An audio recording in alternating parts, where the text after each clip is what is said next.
Halo teman-teman, masih banyak yang pakai aturan parfum biasa terus diterapkan ke pheromones.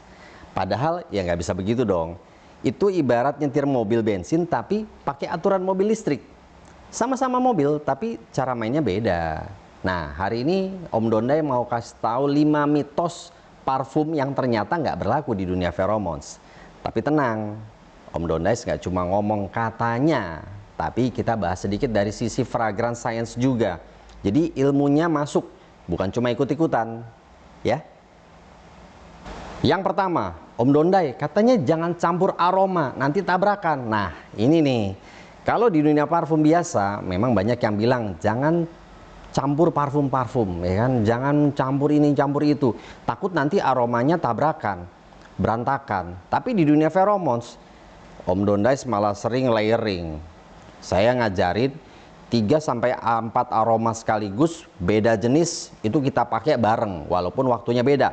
Loh Om, kok nggak tabrakan? Karena setiap parfum punya top notes, middle notes, dan base notes. Nah, berdasarkan fragrance science, setiap molekul aroma punya volatilitas yang berbeda. Bahasa gampangnya, ada aroma yang larinya cepat, ada yang santai. Ada juga yang nongkrongnya itu lama gitu, ntar keluarnya entar-entaran gitu. Nah, makanya aroma itu nggak semuanya keluar bersama-sama. Yang keluar dulu itu top notes, nanti disusul sama middle, baru ada base notes. Jadi kalau layeringnya benar, itu nanti kira-kira orang di sekitar itu malah mencium aroma yang berubah-ubah secara natural. Unik, tapi nggak pasaran. Yang kedua, semakin banyak spray semakin gacor. Nah, ini kesalahan sejuta umat. Baru beli feromon langsung serat 6 kali semprot. Boleh aja nggak napa-napa, kayak semprot obat nyamuk baik, ya kan? Padahal saya biasanya mulai dari 2 kali semprot dulu, ya. Jadi kalau nanti dirasa kurang, tambah lagi sekitar ya 4 jam kemudian lah, Om, ya. Kasih 2 atau 3 kali semprot lagi. Kenapa? Karena dalam fragrance science, molekul aroma itu menyebar ke udara melalui proses yang disebut difusi aroma. Nah, kalau terlalu banyak dalam satu waktu, aromanya malah bisa terasa itu terlalu padat ya. Nah, bahkan hidung kita sendiri bisa cepat beradaptasi sehingga merasa aromanya hilang. Padahal orang lain ini masih bisa mencium gitu. Nah, makanya bukan siapa yang paling banyak semprot, tapi siapa yang paling pas dosisnya. Nah, itu the best. Yang ketiga, jangan digosok, nanti feromonnya rusak atau parfumnya rusak. Ini mitos turun-temurun, baru semprot, pegangan tangan, jangan digosok, santai. Menggosok memang bisa membuat top notes berubah lebih cepat karena ada gesekan dan panas. Tapi ini bukan parfum, ya. Dan bukan berarti feromon langsung rusak. Tapi yang jauh lebih penting itu semprotnya di mana, Om? Ya, berapa kali semprot? Kapan dipakainya, harus tahu timingnya, cari waktu yang pas, jangan lupa action.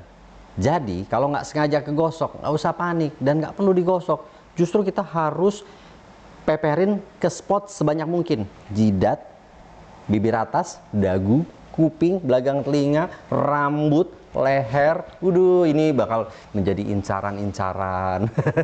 Kalau nggak percaya, tanya aja di grup ya kan, Dondai, ntar saya masukin grup, oke? Yang keempat, lebih bagus spray ke baju. Nah, saya malah sering nyaranin ke kulit. Kenapa? Karena suhu kulit itu membantu proses difusi aroma, teman-teman. Jadi molekul aroma lebih mudah menyebar ke udara. Makanya area favorit saya itu di leher, ya, belakang telinga, terus pergelangan tangan, telapak tangan, dada, rambut, jidat, bibir atas, dagu. Nah, area-area itu relatif lebih hangat, jadi perkembangan aromanya biasanya itu jauh lebih natural ketimbang di baju. Tapi bukan nggak boleh feromon disemprot ke baju, boleh aja. Aromanya jadi lebih tahan lama, sampai besok pun bajunya belum dicuci, masih kita cium, itu aromanya masih nempel dan semakin enak. Yang kelima, pakai feromon semua orang langsung suka. Nah, pemula banget sih. Kalau ada yang bilang begini, saya malah yang pertama bilang jangan percaya. Padahal ini suhunya ya. Feromon itu bukan pelet. bukan hipnosis, dan bukan alat sulap, tapi bisa lebih parah dari pelet. Jadi kalau berdasarkan penelitian ilmiah, efek sosial feromon pada manusia sampai sekarang masih terus diteliti dan masih menjadi bahan diskusi, teman-teman.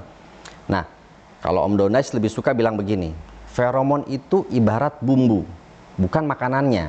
Nah, yang bikin orang nyaman itu tetap cara ngobrol, body language, penampilan, senyum, sama percaya diri dong. Dan jangan lupa, ada yang paling penting adalah attitude, ya. Nah, kalau semua itu bagus, baru parfum dan feromon jadi pelengkapnya. Jadi feromon itu kalau di komunitas Dondais Feromon kita bilangnya itu game shark. Tahu game shark? Buat yang sering zaman dulu main PS, ya, itu buat cheat. Ini life hack, cheat yang paling gampang, paling sempurna, nggak ada yang namanya pantangan. Udah deh, feromon dah, udah ya, top, coy. Jadi paham ya sekarang. Jangan samakan dunia parfum dengan dunia pheromones. Ada yang sama, tapi banyak juga yang berbeda. Jadi kalau masih ada mitos lain yang sering kita dengar gitu, tulis aja di kolom komentar. Nanti ya kita bedah bareng lah ya. Saya Dondais, sampai ketemu di video berikutnya.